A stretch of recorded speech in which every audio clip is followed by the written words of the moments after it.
Job has wrongly taken away due to the corruption of the West Bengal government.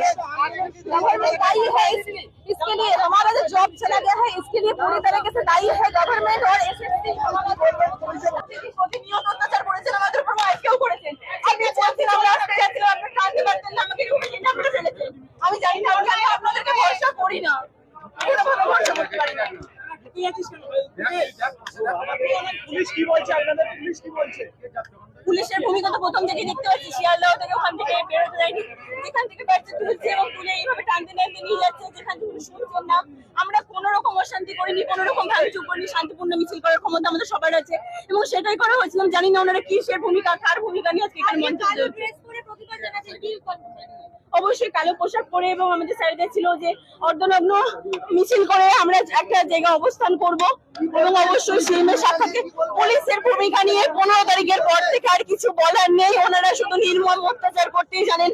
আমরা শিক্ষক শিক্ষিকা, আমরা কোন রকম দুর্নীতির সঙ্গে যুক্ত নই, আমরা কেউ মাওবাদী নই, কিন্তু আমাদের ওপর সঙ্গে যেটা করা হচ্ছে, যে অত্যাচারটা করা হচ্ছে, ওনারা সেই জন্য কিন্তু নিজের নিজের ক্ষমতায় নিয়ে ওনাদের যে ড্রেসটা উর্দিটা পরানো হয়েছে, নিশ্চয়ই সাধারণ মানুষের উপর অত্যাচার করার জন্য নয়, তাদেরকে ঠেলে নিজের রাস্তায় ফেলার জন্য, তাদেরকে মারধর করানোর জন্য নয়। পুলিশরা তো প্রথম থেকে আজকে 11টার সময় থেকে ধরপাকড় করছে, কোনো কারণ ছাড়া বারবার জিজ্ঞাসা করা যাচ্ছে, শুধু একটাই পরিচয় জানতে চাইছে, আপনারা টিচার কিনা। কেন টিচার হয়েছি বলে কি আমরা কি অন্যায় করে ফেলেছি?